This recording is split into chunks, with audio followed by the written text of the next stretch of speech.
J'ai déposé sur votre table ce matin un courrier concernant notre proposition, concernant ma proposition, je voulais dire, de modification du code électoral. Je suis surpris que le secrétaire dise qu'il n'y a plus de courrier.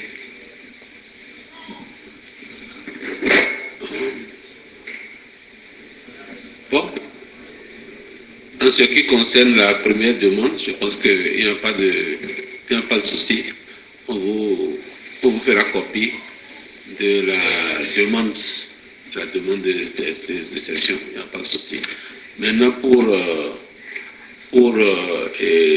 votre demande, enfin, proposition de loi modifiant, c'est ça, modifiant le code électoral. Bon, je vais demander si c'est là, on pourra lire ça avant la fin. Mais ça ne fera pas partie de la présente session, puisque c'est un ordre du jour précis que ça avait été déjà fait. Oui, Amouabla. Merci, Président. Je voudrais toujours une précision avant de me prononcer. La première étant souveraine, je voudrais une précision sur ce que la première demande de notre collègue Achadi, pour me prononcer vraiment dessus. Vous avez donné une réponse et je voudrais comprendre. Merci, Président. Oui, Président Achadi. Je n'ai pas compris votre deuxième réponse quand vous disiez tout à l'heure que l'ordre du jour est retenu. Ma proposition fait partie de l'ordre du jour qui est retenu, Monsieur le Président. Mais je n'ai pas encore vu. Mais vous avez dit que ça ne fera pas partie de ce... Malgré que vous n'avez pas vu, vous avez dit que ça ne fera pas partie de cette session extraordinaire. Parce que j'ai dit notre règlement intérieur, la session extraordinaire est convoquée sur un ordre du jour précis. Et j'ai bien répondu que la proposition fait partie de l'ordre du jour, précisément de l'ordre du jour. Oui, mais je n'ai pas vu, monsieur, je n'ai pas encore vu, je n'ai pas le document. Je n'ai pas le document, je n'ai pas pris connaissance de votre document. Mais laissez-moi prendre connaissance de votre document, que je sache que ça ne fait pas être de l'ordre du jour précis. Un ordre du jour précis. Le règlement est clair. La constitution est claire. Et c'est déjà convoqué. Et c'est après avoir convoqué, il faut que je vois au moins ce que vous avez mis dedans. Honorable Président, un débat avec vous. C'est vous qui avez dit que ça ne fera pas partie de cette session. C'est de ça que je parle, Monsieur le Président. Parce que je ne connais pas ce qu'il y a dans votre document. Mais vous ne pouvez pas le dire à l'avance. Non. Président, mais elles n'ont pas le même français. Monsieur le Président. Monsieur le Président. C'est qui? Oui, oui, commission de loi. Merci. On n'est pas cibé de guerre. Monsieur le Président. Allez-y. Une proposition de texte ou un projet de texte est une proposition ou un projet. Le fait qu'une proposition, un autre projet concerne les mêmes domaines ne saurait valoir programmation dans un ordre de jour. Ce que vous avez programmé, il y a une proposition, ce pourquoi une autre session extraordinaire a été demandée. Ça, c'est précis. C'est une proposition sur le code électoral. C'est précis. Il peut y en avoir 10 000 autres qui peuvent être programmés. Mais à cette session, les autres qui sont programmés ne peuvent être introduites à l'ordre du jour. C'est précis, ça. Maintenant, s'il y a d'autres propositions, ça viendra dans les discussions en amendement et tout. Ça peut, mais c'est précis, ça. On ne peut pas. Si ce n'est pas recevable, on ne peut pas. Augustin. Attendez, on va prendre la liste après. Augustin prend la parole. Oui, honorable Augustin, vous avez la parole. Merci, Monsieur le Président. Monsieur le Président de l'Assemblée nationale, j'ai compris que mon collègue veut nous taquiner simplement. Nous avons conformément au règlement intérieur de l'Assemblée nationale, il y a 2 moyens pour convoquer une session extraordinaire. La première, c'est le gouvernement. Et la deuxième, c'est la majorité absolue des députés.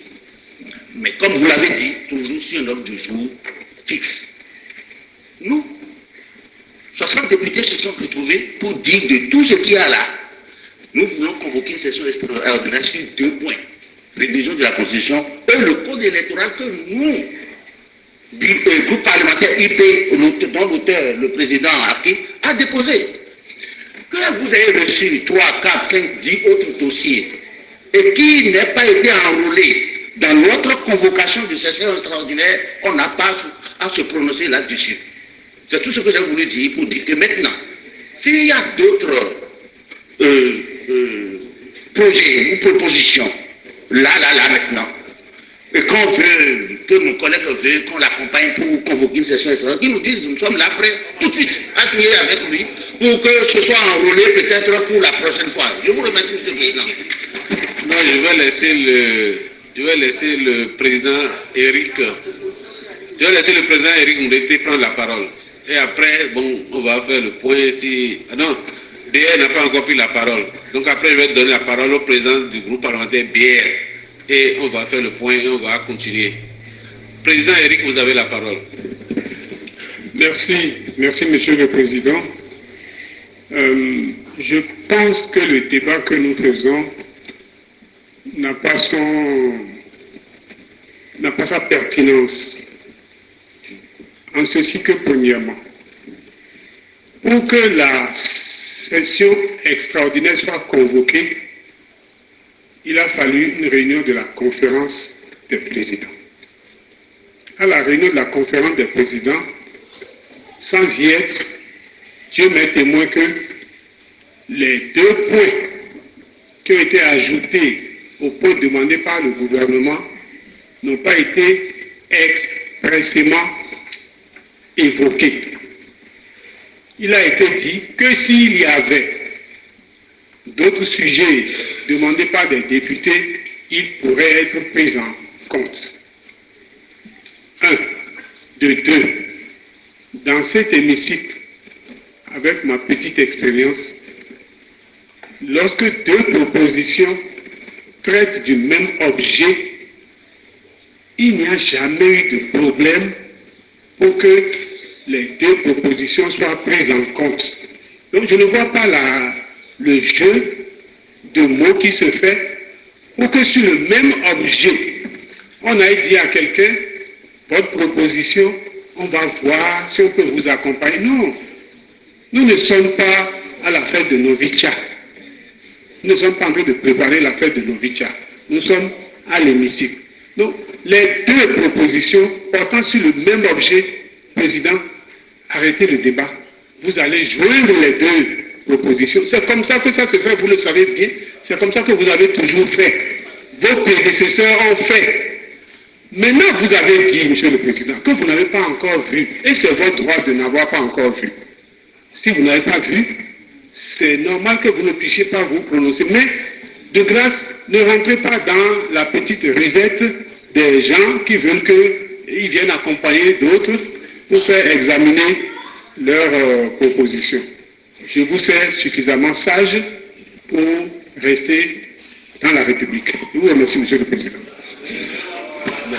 Merci, Monsieur le Président. Et Eric, bon, et il reste un BR pour parler et puis on va clôturer ça. Et président du groupe parlementaire BR, vous avez la parole. Merci, Monsieur le Président. Comme mes prédécesseurs, je pense qu'il y a un jeu de taquinerie à votre endroit, parce que, heureusement, vous n'êtes pas un nouveau dans cette maison.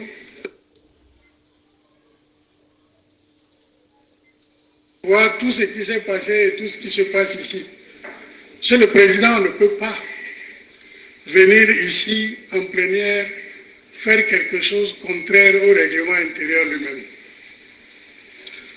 je voudrais dire que quand on veut convoquer une session extraordinaire, il y a les conditions dans lesquelles la convocation se fait. Quand vous prenez l'exemple des 60 députés qui ont signé, ils ont la majorité, réuni la majorité pour demander la convocation de la session extraordinaire. Ça, c'est un des points. Deuxième point, Monsieur le Président, quand nous avons tenu la conférence des présidents, moi je n'étais pas absent. Ce qu'on a dit, c'est avant, quand on a adopté ce que le gouvernement a demandé, on a dit s'il y a des points, on va les rajouter, mais les députés doivent demander la convocation avant la date de convocation. Ce n'est pas ce matin qu'on a convoqué cette session. Notre règlement intérieur est clair que la session extraordinaire est convoquée sur un ordre de jour précis. La demande des députés du gouvernement a dit les points de l'ordre du jour sur lesquels ils demandaient. Celle des députés, comme vous a dit, 60 a dit les points sur lesquels elle demande. Donc, les deux demandes acceptées avant de lancer la convocation, ce sont les points qui figuraient là. Mais j'ai entendu ce matin, par l'auteur lui-même, qu'il a déposé ce matin. Mais ce matin, la convocation n'a pas lieu ce matin. La convocation a eu lieu, bien sûr, avant ce matin et des jours avant. Il suffit de regarder la date à laquelle... Faut te calmer. Il suffit de regarder la date à laquelle les 60 ont signé leur demande de convocation. Et la date à laquelle le président a lancé la convocation. Le président ne peut pas lancer la convocation sur un ordre du jour non connu par lui avant. C'est pour ça que pour moi, Monsieur le Président, il y a là une méconnaissance du règlement intérieur de l'Assemblée nationale dans cette démarche-là. Ça va. Voilà ce que je voulais dire, Monsieur le Président. Il y a trop de... Non, va pas. Laissez-moi faire le point. Il y a déjà beaucoup d'interventions. Laissez-moi faire le point. Vous avez déjà parlé 2 fois. Laissez-moi faire le point. Non, je fais le point de tout ce qui a été dit d'abord. Et après, on verra. J'ai la politique des débats. J'ai écouté chacun. Et moi-même, je ne méconnais pas le règlement intérieur non plus. Ce que je veux qu'on retienne, c'est que lorsque on fera la lecture de la proposition, enfin, du dossier qui est déposé ce matin, prochainement, nous allons voir le contenu, on va aviser. S'il faut étudier ça en même temps, on va l'étudier en même temps. Il n'y a pas de problème. Il y a le problème qui est là. Il n'y a pas de problème. Si c'est comme l'a dit le président Ngoulete Eric, on fait jonction de tout et puis on s'en va. Il n'y a pas de problème là. Si c'est au même objet, le même objet, on fait. Et puis c'est fini. Moi je pense qu'il n'y a pas de... Maintenant, ne connaissons pas encore le contenu. Si ça devait commencer à 10 heures, on serait déjà ici. Bon, donc moi je ne sais pas à quelle heure ça a été déposé. Je n'ai pas vu le contenu, je ne sais pas. Donc il m'est difficile de me prononcer sur quelque chose que je ne connais pas. C'est tout à fait normal. Donc, lorsque nous allons faire lecture du dossier à la prochaine plénière, nous allons aviser. Donc il n'y a pas de... Calmons-nous, il n'y a pas de problème. Je pense que c'est l'expérience qui fait que nous pouvons clairement dire que nous ne pouvons pas nous prononcer sur un dossier dont nous n'avons pas encore connaissance pour savoir qu'est-ce que ça comporte, qu'est-ce que ça ne comporte pas. Lundi prochain, lorsqu'il y aura plénière, et nous allons revenir sur ça. Alors ceci dit, premier secrétaire parlementaire donne lecture du cours rendu sommaire de la séance du 30 janvier 2024. Merci, monsieur le